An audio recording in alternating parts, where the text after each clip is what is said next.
Hello, friends, and welcome into Commodity Culture, where our goal is to make you a better investor in the commodities sector. My name is Jesse Day. On this episode, I'm excited to welcome Francis Hunt to the program, a trader and technical analyst with 30 years of experience and the creator of the Hunt Volatility Funnel Trading Method. We're going to get his current take on both the gold and silver markets, along with other commodities that he currently believes could provide tremendous value up ahead. We're going to talk about the recent US-EU trade deal and what it means for both countries. Does it have real implications, or was it just more political theater to distract the masses? We're also going to dive into Francis's view that the elites pulling the levers of power are seeking to implement a framework of global communism. Will they succeed or flounder, and what will it take to stop them? All of that and much more. Commodity Culture also has merch. Hit the link in the description below. Everything is backed by a 100% quality guarantee. And now, my friends, strap yourselves in for my conversation with Francis Hunt. Francis Hunt, great to have you back on Commodity Culture. I want to kick the conversation off with the gold market, because last time I had you on, you said you thought gold could go much higher and the gold-silver ratio could actually get much more stretched. We've seen silver play catch up a bit since then. What's your current assessment of both the gold and the silver markets? Firstly, thanks for having me back on. Secondly, I'm going to enrage all your followers. It's almost like I'm destined to be an antagonist. People should avoid an emotional response, but technically you should be very flexible and prepared to adjust your views. So let's start with gold, because you asked a couple of questions in there. You also referred to gold, silver, which we'll roll into in due course. So make sure I get into that. Firstly, on gold. In fact, it's story best told with the journey, where people can see the footprints in the path. So if we're going to go long form on this and just go where we are, because there's a bit of a shock and a twist coming here. So if I pivot you to gold, I will remind everybody that we said this is one of the most important small HVF structures right here in the blue.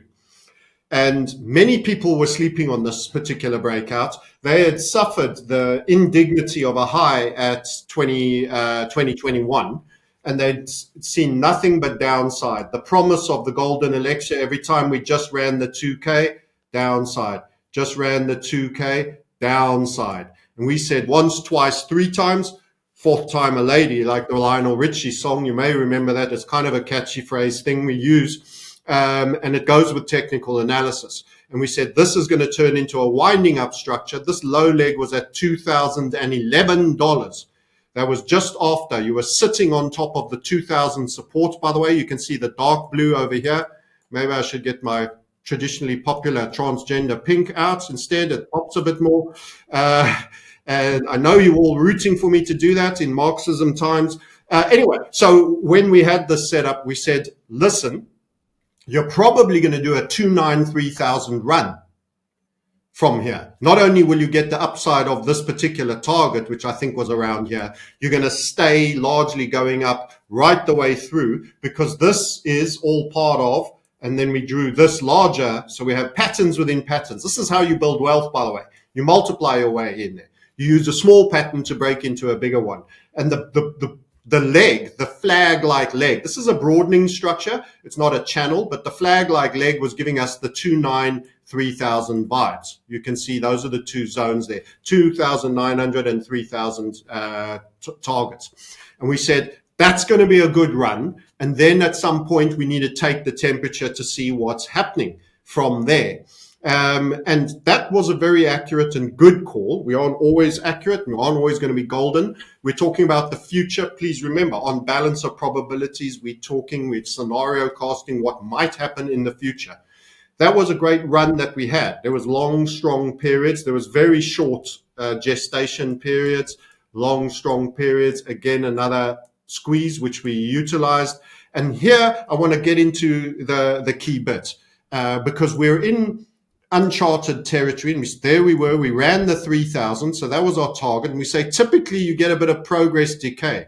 There's the run of the 3,000, slam really hard at that point, but it didn't get follow through. In fact, something else coincidentally occurred at the same time. decide for yourself.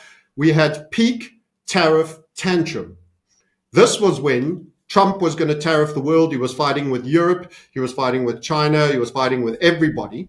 And suddenly there was a mass disposal of US assets. The bond rates went up. However, instead of the usual hegemon events, the dollar crashed on that bond rates going up. And this was a sudden fruition of a prophecy we gave in 2022 in September, when we said the following: what happened for Liz Truss and Kwasi Kwarteng is going to happen for America. And you got a small peak, microcosm event of that. Suddenly, he backed right the hell off. At that moment that the dollar absolutely spilled violently, and we'll bring up the Dixie, we'll bring up the dollar just to show you that, we got a moon shoot. So this was at our target of 3K, 293K that we had predicted. You got a super spike moon shoot to 3.5. A logical round number as the midpoint between the 2000s. It got stamped on there, down, rally, down. A classic A, B, C, D structure, sort of Elliott wave structure. And then there was a bid at 3,120. So this is the story so far, what's happened. Initially, we came into this, we were super bullish. Those that are bias bull, fundamentally and technically, we're in an upside trend. We want to be bullish. Then typically, debt markets collapsing, we want to be bullish. My big concern now is we were very much in the minority down here on this structure. Everyone was, another dime at $22,000 again for gold, just run it, fall back down again. It was quite out there to be that bullish at that time. And to talk of a 50% move, don't forget, you're at 2,000. You traded 3.5. That's well more than 50%, but our targets at 3 were represented essentially a 50% move. And you got the typical amount of overperformance thanks to the tariff tantrum and the politics and the collapse in the dollar. This last blow off, this little turbo final pop over here, was actually a function of the dollar and everybody suddenly waking up that debt is a problem. Now, we made a call in 2020 September on debt markets, and we've said a lot of things. We said the 40-year bull is over. And that was outrageous. Everybody was, buy bonds, wear diamonds. Raoul Powell said it. All the other traders were saying it. You just had a major surge. Bonds had never been more valuable. This was, of course, the stock market crashed. Bitcoin crashed. A whole bunch of things crashed in CV19, as you know. And all that money ran into the fear trade, which was debt markets. And we very shortly after that in September, so that was all March of 2020, said, actually, we've turned. And the pattern structure of that debt market is where we are now in gold. So I am initially going to shock everybody by saying I'm deeply uncomfortable with the way we got rejected on the last run. We thought there was a break. So I'm going to drop the time frame and I'm going to take you into gold because it's quite important everybody listens. Because it's going to cause a lot of hate. All our stackers, everybody are going to come out. They're going to want to beat up on me now. I am a long-term investor in precious metals. I am a sound money advocate, but technical analysis is technical analysis. Here's what I've noticed. Luke Groman lauded in Zero Hedge recently last week, good analyst, by the way, talking about how there's a big substitution of bonds. The best explainer kills it. How the bonds are being sold off for gold. This got a lot of Zero Hedge. Now, by the time my technical trades start to get acknowledged by somebody else, because we are the Cassandras of this market, it's usually a concern for me. This happens countless times. Zero Hedge and other financial media. By the time they're talking it and bragging it, we were saying since the end of 2020, quarter 3, quarter 4, September kind of bridges the two, that this is a substitution. Now other people running with our messages are now getting lauded. We also had Stanley Druckenmiller saying they short bonds that didn't say they were buying gold, but I imagine they might be. All of those things. We've had George Gammon Clive Thompson all come out and say on YouTube that they're going to potentially re-rate to 15,000. George Gammon said to 20,000. All of this. This is only bullish, and this is all debt bearish, what Luke was saying, and gold bullish in the nude. And it's making me deeply uncomfortable. Then we got the technical price behavior that was going on here. When this we thought was a breakout, and we went and we were lauding it, and we were laughing, and we were also cocksure, etc., and happy days. We were net long here over there on a breakout. And it had fast-paced momentum. It was going all right.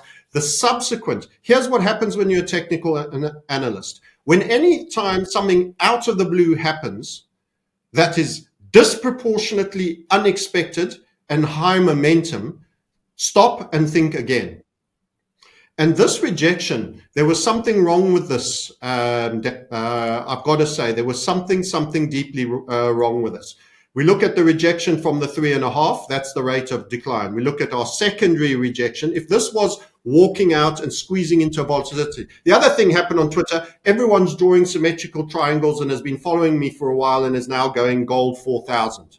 And I'm going, too much of retail, all in this space. So all the sentiment indicators are making me nervous. I now draw the rejection to the low there. That is a steeper line of rejection. We don't like this. This was a bit of a flag-like grind up. And the hardest pattern to spot was our bond call short. And I'm going to tell you that this technical pattern looks exactly like that. And what tends to happen, because I spoke in the community and I mentioned it once or twice on YouTube, this buying line along the bottom was a bit steep.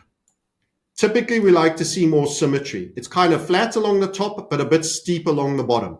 So what tends to happen is more and more people have got the script and it says, buy gold on dips. So they're coming up under here, buying gold on dips. Coming up under here, buying gold on the dips. This leads to it being a bit high. Coming up under here, buying gold on the dips. Coming up under here, buying gold on the dips. Eventual breakout, complete fizzle back. It shouldn't have happened. I thought everything was hunky-dory. We're off to the races. 3,800s, 3,750s were a target, etc. Typical upside HVF breakout draw. Then I watch the selling and I go, this isn't right.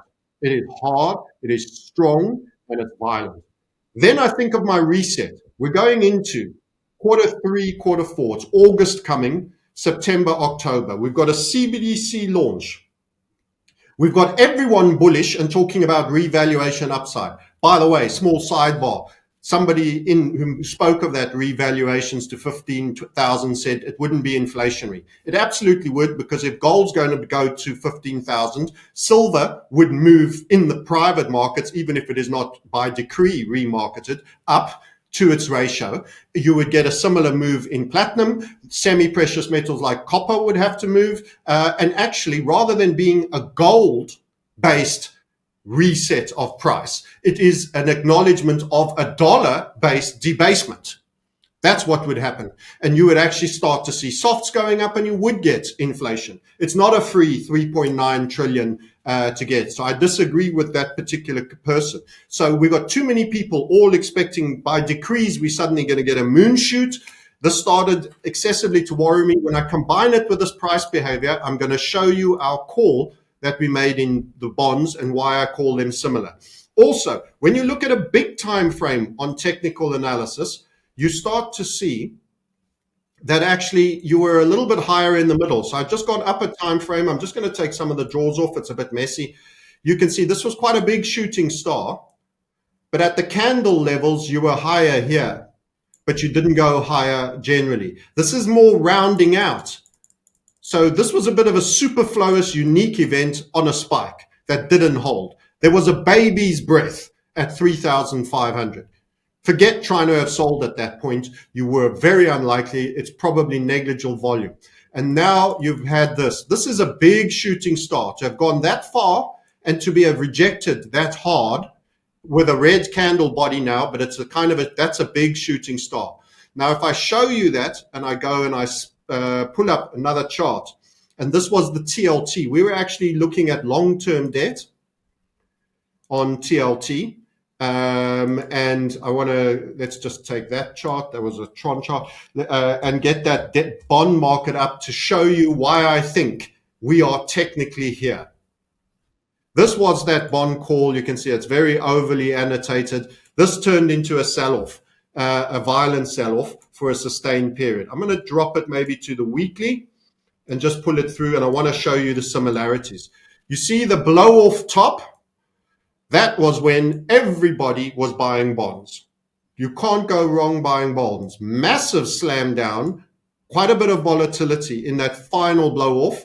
Everybody goes, bonds are the win. Bonds are for the win. You trade it up. You came down, a very steep ascending grind line under it. Money coming back buying bonds, money coming back buying bonds, money coming back buying bonds, money coming back buying bonds. Very high here. Money coming back buying bonds, bought. This is giving it a strong ascending line, while actually the top was more like that if we just ignore the blow-off bit. What happened? It turned, and it's the first inverted HVF in a new trend, and this was a slap in the face. That was the draw. We expected that to run, and then we thought it would roll into a head and shoulder. Both occurred. We had identified that as a key level at 135. The shoulder was larger than we thought, so we closed our shorts there and we re-entered on the break there. And we waited quite a long time when that happened. But anyway, that is the story of a bond call that we made on the triggering event of a first inverted HVF round about September of 2020. And it was a turn. Now, does that mean I'm saying gold isn't sound money fundamentally? No. But I'm of the opinion, and we've been talking about a demand-destroying event for a long, long time, that there's something coming for this August, September, October period, and that everything gets sold. And it might have a specific gold angle as well. What if all gold holders were told they had to vault suddenly with government-approved vaulting agencies, and that these things would register on the blockchain and they'd do a weekly audit, and everyone there would be, have to pass certain certificates, and they formalize money. Instead of getting your revaluation, which is an admittance of dollar debasement at 15 and 20 grand, like just about every second YouTuber is saying is going to happen, either China's going to do it, or the Fed's going to do it, and they have all their gold in the vaults, all these things assumed. What happens if this turns into exactly what I just shown you? We were rejected violently at the 3.5. There were such extreme reasons for that surge, the events, and you always get a blow off before you get a re-rating. And the setup is very ascending because it's held up by late bulls chasing the buy the dip call. So it's actually very deceiving, and it's deceived me. I called long. Hands up, I own it. We were saying, no, we can't call long. After this rejection, I don't like that anymore. And I could be, and this is just to further infuriate those people that'll be watching, I could end up trading short to make profits and hedge my investment in the not too distant. Again, this is a possibility. There's more things that need to happen for me to be in that. It's not a guarantee. We are talking about possibilities and probabilities, but that rejection is nasty. And I think everyone, all the narratives I hear on precious metals, way too bullish. SLV's down to zero. There's nothing to lend. There's no silver. Platinum, there's the lease rates through the moon. Silver, the lease rate through the moon. They will never show you that they're vulnerable. They will trap you, having you believe that they're vulnerable. How many times have we called the unwind of the Ponzi-onomics only for them to have way more ammo? You're dealing with a far more clever adversary than you're giving them credit for. The target was made at 3,000. The only reason we got to 3.5 is Trump came and gave it a turbo boost by being the biggest flippin' idiot and picking a financial fight with everybody in the room. That led to a crash in the dollar. When I say idiot, he actually needed a lower dollar. So it might have been clever, and by intent, his financial whisperers in his ear would be telling him what to do. Go in there like the tough guy. Many people will be applauding him if he's American for the Ursula gang rape. It's the only time I've seen a gang by a single immigrant on a blonde woman. How you managed to do that, I don't know. But that's complete Marxism. And yes, we must equilibrize. We must make everything equal in terms of trade deficits. No, you don't. One nation sells poor stuff that the other doesn't. I'm sorry, Americans. Let's just use cars. You're not selling enough of it. They're not considered. When I see guys going around to car mechanics, which car pays your pension? They tell you GM and Chrysler cars with crap wiring. They keep coming back. They make all their money on those. They're not saying Porsche, BMW, and Mercedes. Not to say they're perfect, not to say the European cars are the best, but there is a trade deficit for a reason. And suddenly this Marxist in Europe decides, no, I'll get on the team and do that. But they're already recanting that. So crazy news out there. Lots of people will think they won because they voted right and Trump is their guy. They'll have a cigar and a goat for a party. But I'm here to tell you there's no voting yourself freedom. They're all working for totalitarianism over all of us, and we're going to have a systemic collapse. And that's going down. What matters in terms of this is not getting caught out and trading long on leverage if this turns out to be a downside. And what I would expect is a weak rally, kind of like a bear flag, everyone going, yeah, we're going again. Because as long as, to most people aren't true technicians, by the way. Even people who think they're technicians aren't true technicians. We were the only person who called that short call on the bond market for years before some people started to say it. Has something changed here? So there's not nearly as many. They'll go, yay, we're going up, a weak rally, which would have a very vicious flag, and then you could trigger to the downside. And it could be associated with news. I've just given you an example.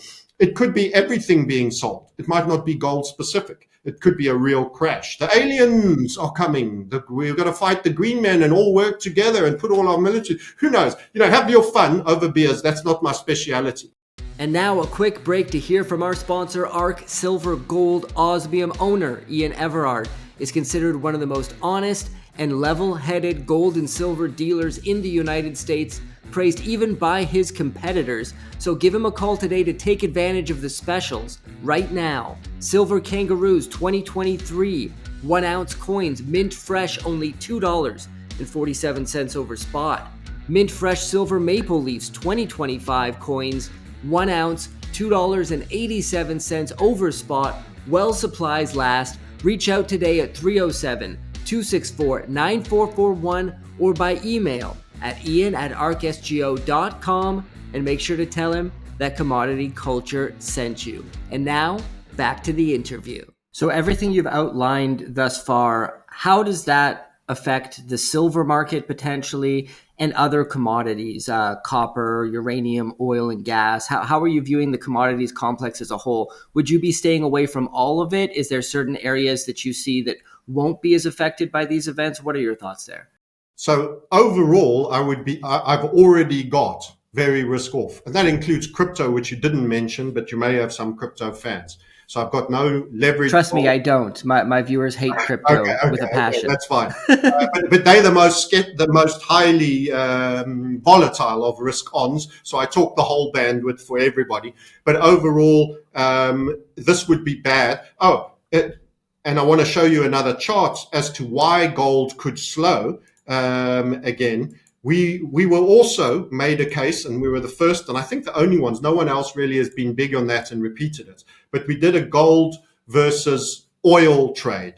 And we said, energies aren't the place. Gold is the place. It's a reserve assets crisis, and gold is the alternative to the debts. It's not the alternative. It's the only reserve asset for us. Debt's 40-year lifespan has run its course, and it's not a long term. They're going to have to reset that. And we'd said that in that event, and here's the technicals for that, there's an inverted head and shoulder right here. And this is how many gold ounces, how many barrels of oil you got for a single gold ounce. Let's get it straight. And you'd see at that lows, it was 14.9. That was when oil was almost 130. It hit 129. That was the rebound after it hit zero and went negative on the futures, by the way, which we also had called the same trade for. So we've called this trade twice. One's for CV19. You see the head and shoulder fitting in there? That chart goes to infinity because oil went zero. That's gold. What are we looking at? The weekly chart of gold divided by oil. So as the people that called gold to trade, single digit potentially, that's all we were prepared to say on stage, because we were on stage a couple of times under recording. When it was still $67, it went right the way down to zero. And that was a gold long, oil short trade. You shorted it to zero when you put this trade on. That was the head and shoulders. It came all the way back. We had 130, 129 oil. We said that's a turn. So on oil, we've been exceptionally good. And I think on gold so far good. And this is why I had to think really hard. Am I really going to stand up publicly and say this? Because everyone wants to smash you if you think you've done well or if you're making a controversial call. Not everyone, but the lowest common denominator in the YouTube comments will always go, oh, he's changed his mind. He said long yesterday. That's what we do. Flip-flopping is meaning you don't lock in. And here are my reasons again as to why I think gold could turn. Too many are bulls. Too many are talking about restating to 20 and 15K, not seeing it as inflationary. Too many are suddenly thinking there was silver vaults, and that might well be true, or it might be misinformation, who knows. I suspect there's some truth in it, but the notion that we are going to get what we want out of that, straight out of that, without a fight, means they probably time. And it was like the repo markets in September of 2019. Everything was in trouble and due to collapse. Okay, time to open the cupboard and bring out the crisis, and off you go. So this head and shoulders made our two primary targets that we'd set some time ago over here from this neckline. It went from 14.9 lows. The neckline was at 28, and we said you should get up to 52. We're in that 52, 62 range that we drew this chart. I haven't looked at it in actually quite a while because I haven't been talking about it. It was a winner and it was going up, and we've continued to be net long gold and talk more about just the gold. But that is one. So actually, in terms of your question about commodities, relatively, oil might do better than gold, but they both could be going down. So that doesn't mean you're a long oil. But if there's a war and it's huge conflicts, and you just referenced Martin Armstrong, as I say, I tend to do my stuff off technicals. I don't rely on a PC with a magic program that I know nothing about, but he's been good and he's been accurate and I like him. So he's right about the cycle as well. So who knows? We could be saying the same thing in different ways, but it smells like a tough risk-offy season. And you had Jim Cramer going F and blinds about how he's not getting his rate cuts that he wants, who clearly doesn't seem to understand that means someone's got to pay more to buy debt and want a lower yield. So every time you want a rate cut, you're actually saying, hey, bonds are worth more. And everybody's got to hold up that higher valuation. That means you need capital rotation.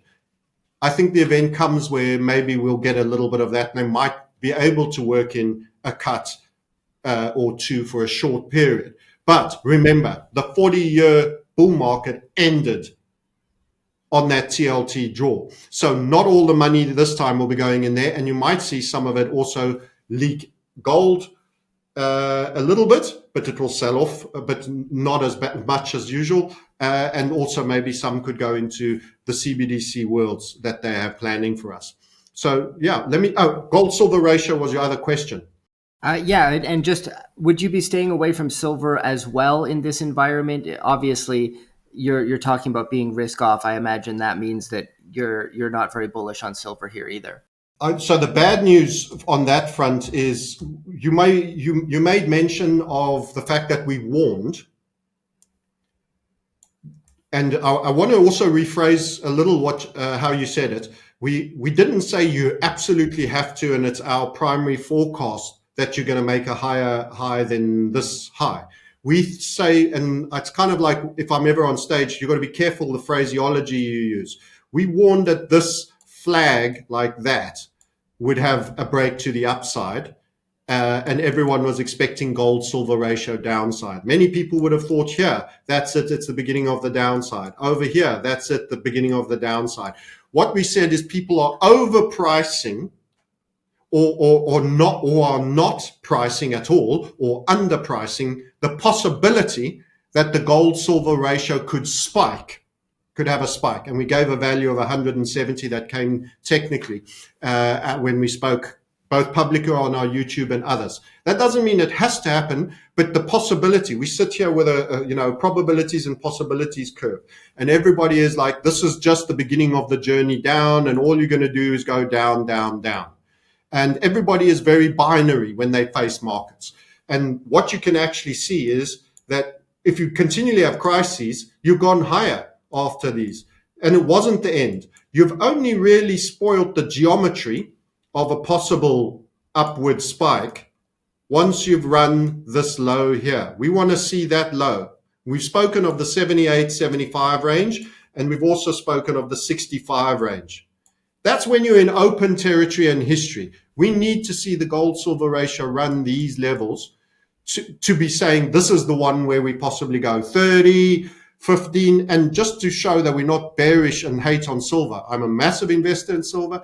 I think unobtainium can happen. I just think it's been called too many times, cry wolf, and everybody is convinced that this particular one is always the one. And that's what we're warning against. When you have a real demand destroying event, we're all fighting aliens. Every country is kumbaya. And now we've got Israel in F-16s, made in 1972, shooting intergalactic aliens down, and whatever amazing show they put up for you.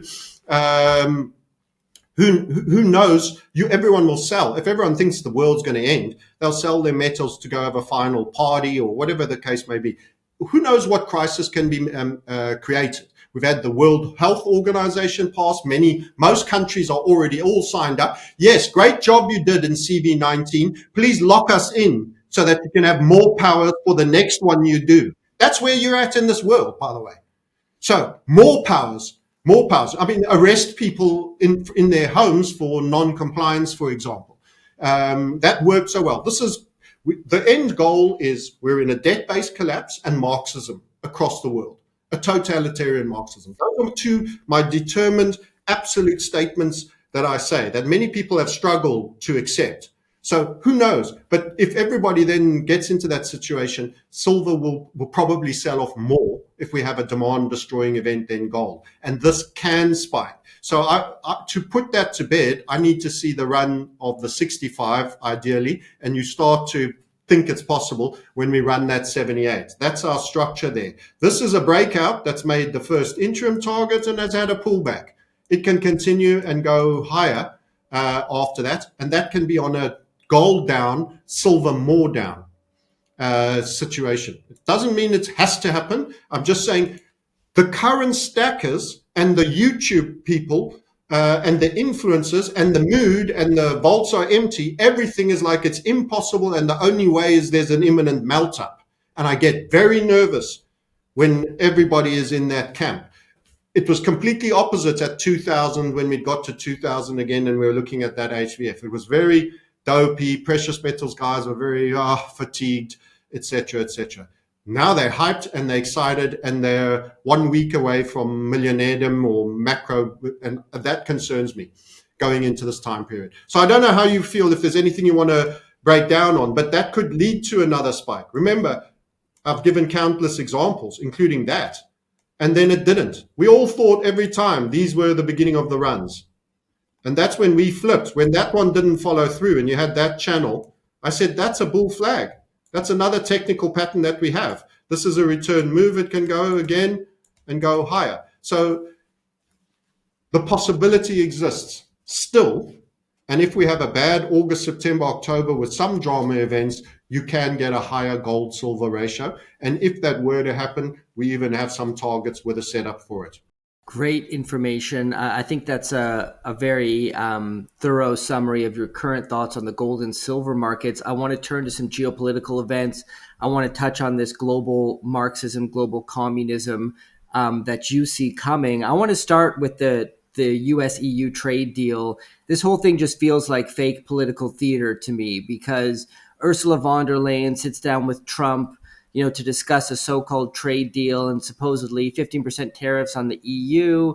The EU is going to purchase all this liquefied natural gas. They're committing X amount of dollars, I think 600 billion, to investing or purchasing something from the US. I mean, it's all such a big fugazi here. And then now, right after this whole thing happened, I'm going to read you something from Politico Europe. It says the EU has admitted it doesn't have the power to deliver on a promise to invest 600 billion in the United States economy, only hours after making the pledge at landmark trade talks in Scotland. Like, does Trump think he just sits down there and says something, and if Ursula nods, it means that now the EU is committed? Like, there's no contracts, there's no real binding agreements of any kind. And then Trump, of course, will come out and all his supporters will say, Ursula got owned. What a win for Trump. He's making America great again. The guy just sat there and said some words, and the parasite beside him nodded along, and then they went, oh, here we go. And it turns out to all be a complete joke.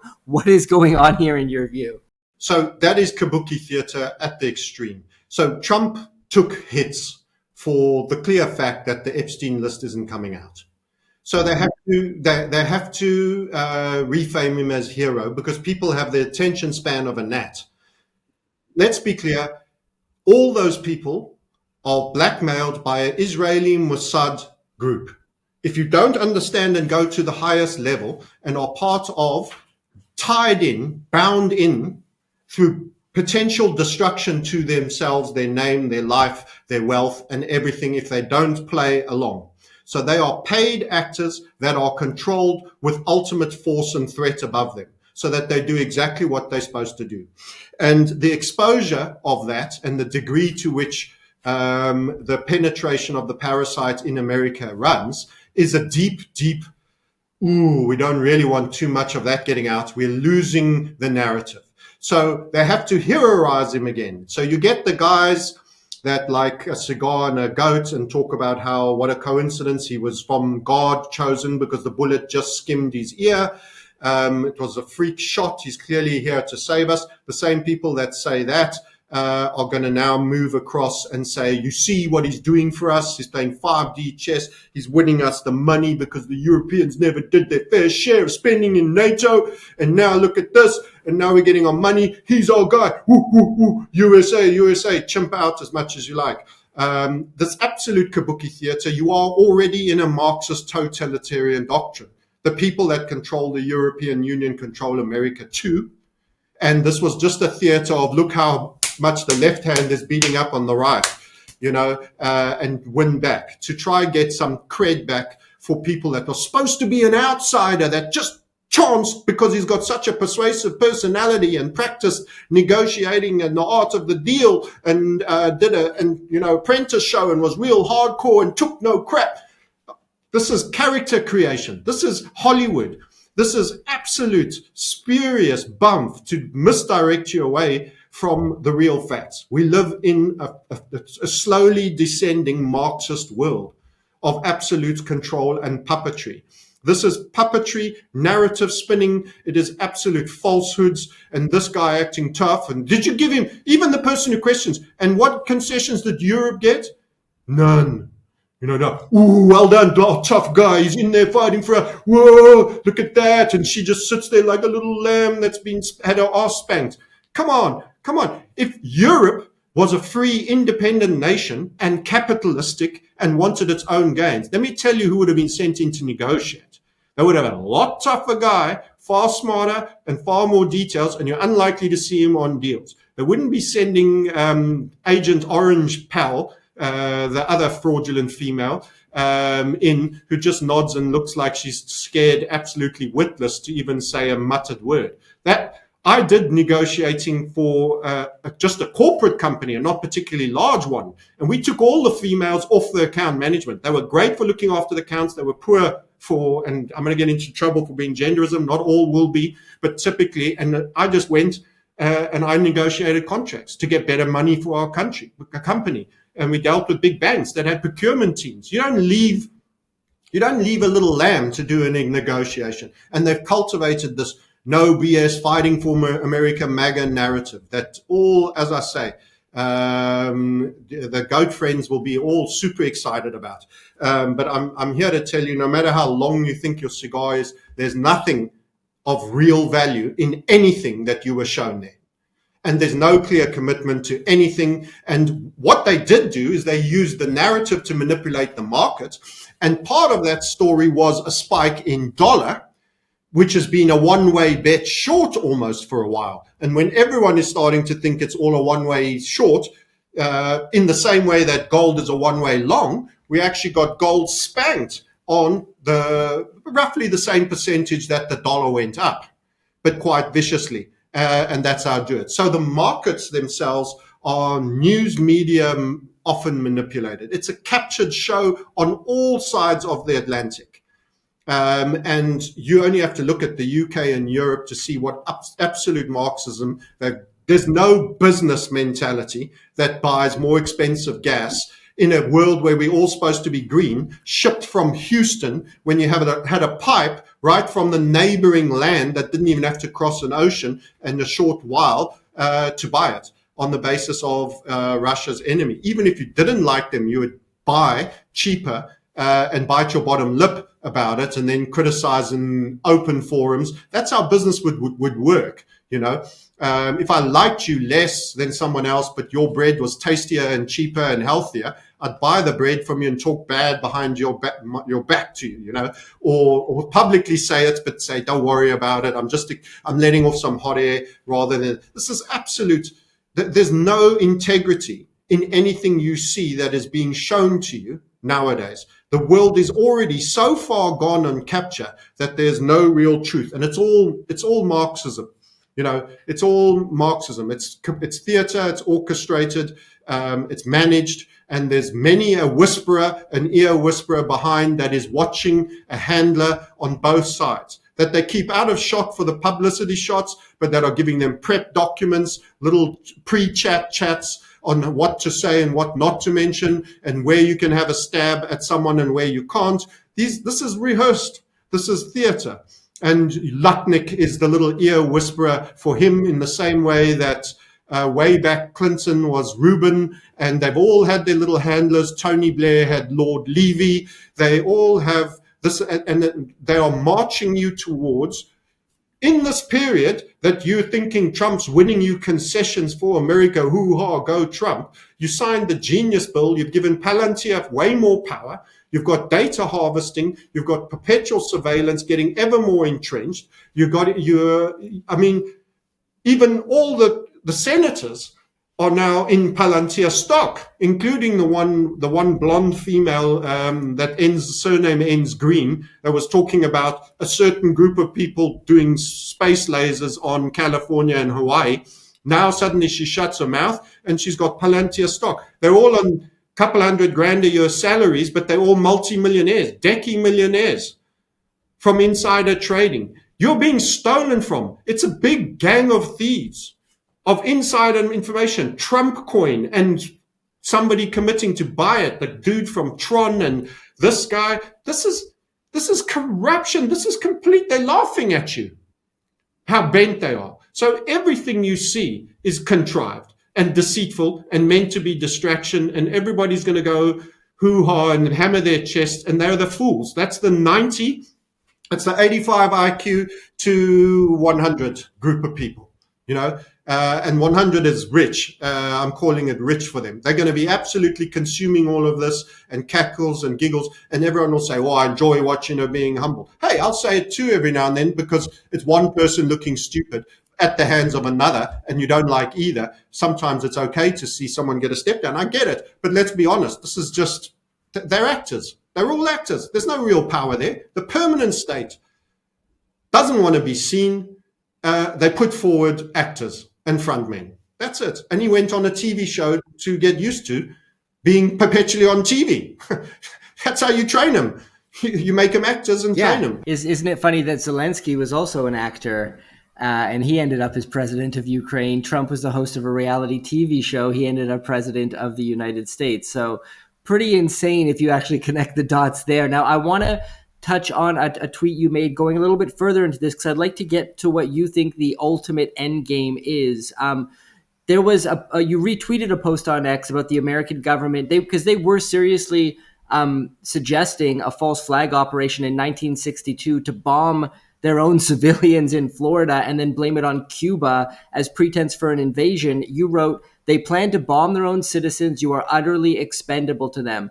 Forget pledges to human rights, equity, and equality. These are kind-sounding phrases of manipulative, genocidal Marxists. So what I want to know is, what is the end goal of the genocidal Marxists? It's global. It's a global communist framework for running the world. What does that end goal look like? Is that a completely digitally controlled world with CBDCs? Your every movement is tracked. In fact, there was a newspaper in the UK, a mainstream publication, that actually published a pro-carbon passport article saying that they're looking to hopefully by 2040 implement a carbon passport in the UK, and how great an idea this is and how we all have to do our part. And what it will do is it will flag you if you leave the country more than, say, 3 times a year to go on vacation. You'll have to fill out questionnaires. You'll have to jump through all of these hoops. So a mainstream publication in the UK is actually saying this is a good thing, guys, and basically get ready for it. Is that the type of future that the people, the power brokers who are pulling the levers behind the scenes want for all of us? Yeah, I want to answer that question. And just before it, because people have heard me say the word Marxism a lot. It's Bolshevik communism, basically. And you're going to get attacked by that. They're going to say, well, it isn't Marxism, or they'll say it's anti-Semitic because of, the disproportionate that there tends to be around that. So I want to also preempt the crisis. Corporate fascism plus Zionism, as which is the pro-Israel but supposedly conservative, which I would say Trump fits into the category of. The evangelicals voter-based fits into the category of. Corporate fascism is the Palantir, how government in cahoots with big megacorps enrich the ruling classes and actually treat them as slave, build slave companies that are essentially enabling the surveillance, technological enslavery, and totalitarianism over the citizens. So when you combine Zionism and corporate fascism, you end up with a totalitarianism. Totalitarianism in Bolshevik communistic type way. Now, typically what goes hand in hand with that is a genocide, an attack vector on middle classes and academics that are not on side, which takes the middle wealth intellect. They'd like to take the intelligent people that were concerned out. So you and I would be on that list, but we aren't, significant. We aren't necessarily the top names. And they like serfdom. So, the people that bought all the publicity and pro-Zionism, they'll cuddle up to their captor. But you've got to worry about mass population. We've already had one event with that. There will be others. And what you referenced is how prepared they are to bring in new legislation to just go, let's stand on the ant farm and those in the way will get crushed and be dead. And now we can then say, hey, you've been struck from the skies. We need to do this geoengineering thing that allows us to throw a grid over the sky to dim the sun and to pick up aliens or whatever it is, fill in your missing name. The whole hoax, the whole climate change hoax, climate is dictated by the sun singly, 99.9% is dictated by where the sun is at. Everything else is nothingness. The green agenda, but we'll not take it from the pipe that's just come from down the road across the border in Russia. We're going to actually have liquid natural gas centers that turn gas into a liquid, put it on a ship that burns diesel, by the way. They don't run on batteries. To cross an entire Atlantic Ocean should tell you all you know about what they really think about the green. It's green for you. It's never for them. All the jets at Davos and the partying and the separate jet to bring the dog and take it back early and all of that stuff. It's green for you. It's watermelon communism. That's what we call the phrase, It's green on the outside and pure red of heart. It is 100% watermelon communism. These guys, you are in a corporately captured world already. So don't, I'm not here to cheer you up. I'm here to tell you how it is. And I say, you're still having a life. You're still waking up. You're still having laughs. You're still doing it. It's not that bad, but rather be a rich slave than a poor one, because the slavery clamps are going to be getting tighter. And that's what they wanted. That's what they wanted to decree.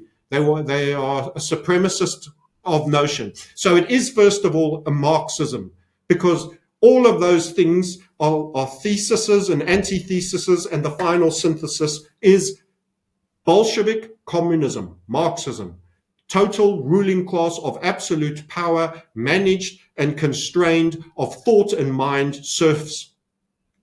That's it. That's what they've always wanted. It's what they did under China and Mao. It's what happened under Pol Pot. It's what happened in Russia. It's what happened everywhere where you have a communist state. Okay, and they're bringing it for the West. So the great leveling is now on the West. It's the West's turn to hear that capitalism failed, and we never really tried the Bolshevik Marxism, where they get to slaughter you and take all your stuff, and you turn into a serf, a lowly serf. So what are you going to do with that? I don't know if you can stop it. I don't think I can stop it, but I want to live my best life and I want to have my best wealth. And denying this fact, and it's too doomer for you and it's too stressful, means you need a man up. You were born for these times.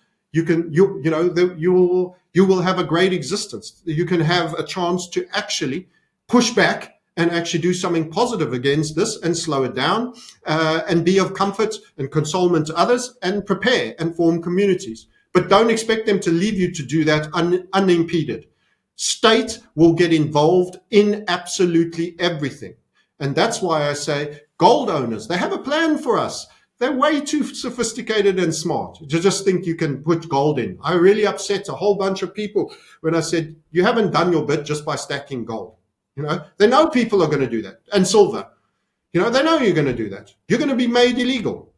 But remember, this is not about the chasm between morality and legality is never going to get so big. This is the full inversion. And many of you will have heard the saying, they will legalize their criminality and make truth a revolutionary act. Think about what that means. It's always been communism.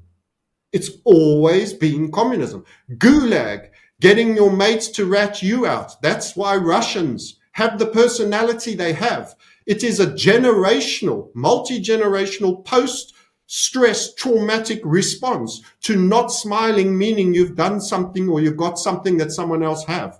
That's why they dour, they don't show emotion and all of that. It got you into trouble. It raised suspicion, and kids ratted in parents and friends dropped in friends to win points with the Bolshevik communists. That's the world. And you've got to accept you're going to face a technological, up-to-date version of that, where every device you have is now your new listening spider. Your TV listens to you. They all listen to you. This is what's happening.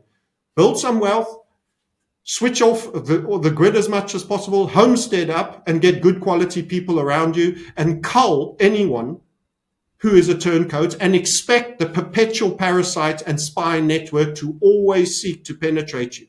So if you Faraday cage all devices or you de-Google phones, you really get off grid, you talk on ham radios, and you're in a farming community, they will still send someone. They will still have agents that will do, and you must cull them. Literally, you must cull them if you catch them, because you need to find freedom, and that's how extreme it is. And I don't think most people survive this, because I don't think most people realize how serious this is. I don't think most people have ever known what it meant to be in a revolution, to be so pissed off you left the country. That's where the Boers of South Africa came. They were French and Dutch people that refused to pay homage to a king, where they were overriding you. They could collect your daughters and have first conjugal rights. They collected money that you worked their land, you never got to own land. All of these things, it's all happened before. No property rights. We had a little outbreaking of freedom for serfs, and it's now the end of that cycle. The whole of history before it was landlording medieval kings that owned everything, and peasants. So for people that don't see and think I'm a nut job who's just telling a big black pill thing just to doom everyone out, no, it isn't. The world's existed like this before for centuries, millennia, and people survived and still had joyous moments, and you can too, and you were born for these times. So toughen up, get ready to run your obstacle course or fail. It's up to you, but there'll be great memories, and louche, easy times doesn't always build for the best life. Real challenges often lead to the best life. So, I mean, this goes into spirit and a whole bunch of things that probably go beyond this meeting. But there's no doubt by the study of history that they are playing their final card for a global Marxist system. And in fact, you are already deeply in it, and you're still having a nice day. You're still having coffee. But expect the tightening to continue. And that was part of lockstep agenda Rockefeller wrote in whether, I can't even remember which one, 2025, 2030, who knows. They're doing documents all over the place. They've been leaked all over the place. You can choose to ignore them, or you can have the courage to analyze it and determine. They're dark forces that want to rule over you. You are cattle. You'll be farmed, culled, and vaccinated. That's it. That's what they want. And you've got to decide how much you want to cooperate with that. Yeah, well said. And I think we've spoken about this before, but obviously, I've fled my home country of Canada. You are an international citizen. You have a lot of different locations that you go to. I think that at the very least, diversifying your because if you get a residence permit in just one other country outside of your native country, you now have two different countries and two different political jurisdictions, which you can enter and exit freely, and which you can also spread your wealth between in terms of bank accounts. And so you give yourself some optionality. And of course, you can then expand from there and look at additional residence permits. But just getting that one opens up a ton of freedom and possibilities for you. 100%, I agree. And everybody's got things that they can do. Be a leader. You might be a hero, but don't expect the heroes to be written up in books. The heroes that you get fed were all controlled stars. Mostly you'll find many of the worst people in history were the closest to being heroes. This is an perversion world, where the perverted action is the hailed and praised action. And the honorable behavior of principle is now anti-state. You only have to look at the UK. It's doing exactly what Europe is doing in an exact same way. They're bussing in crowds. Real violent crimes go unpunished and made a cultural matter, and social media words, hurty words, are prison sentences. This is a two-tier policing. It's an apartheid. It's an apartheid against indigenous people in their indigenous country, with a rebrand of history, with every effort to psyop you at the same time as strip you of your wealth. And they're going to bankrupt the United Kingdom, and they have, and they will done. They push taxes up. They're going to have holes in their budgets. And the same goes for Europe, and the same goes for America. And the Western nations are actually looping themselves around as slave nations to the collapse of the United States. So, and one or two of them might be sinking first, even possibly. So they're going to fight about who does the most damage. But Europe, the United Kingdom, and America are going down. However, the hegemon falls off the highest ladder, and that's where the most bones get broken. But, some people will think they're better off in America right now than, say, the United Kingdom, and they may even be right for the moment. But have no illusion, it gets really, really bad. And then you have to look at the Deagle stats, the wild card. I mean, as I say, that's one that will take us into a next realm.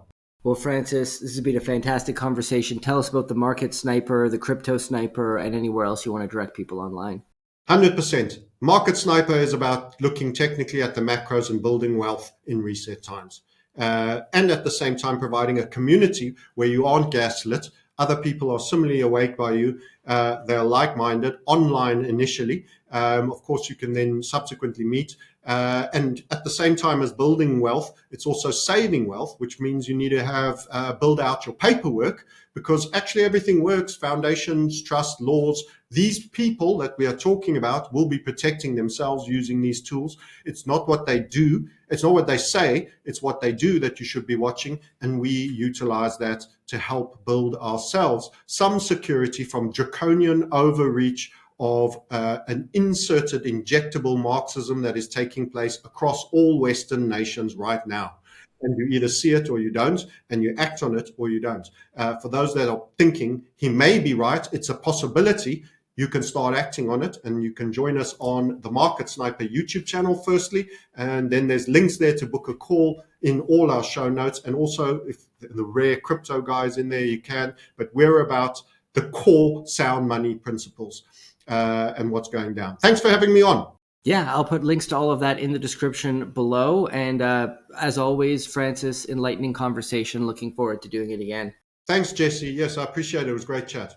Thank you for joining us. Take advantage of ARC Silver Gold Osmium specials right now. Silver Kangaroos 2023 1-ounce coins, $2.47 over spot. Silver Maple Leafs 2025 1-ounce coins, just $2.87 over spot. While supplies last, head to arcsgo.com. Contact the owner, Ian Everard, today at 307-264-9441 or by email at ian@arcsgo.com, and make sure to tell him that Commodity Culture sent you. And make sure to grab your Commodity Culture merch using the link in the description below, and I'll see you guys in the next episode. Commodity Culture is a series on commodities and natural resources. If you would like to see more, be sure to subscribe and hit the bell notification so you're always up to date with the latest episodes.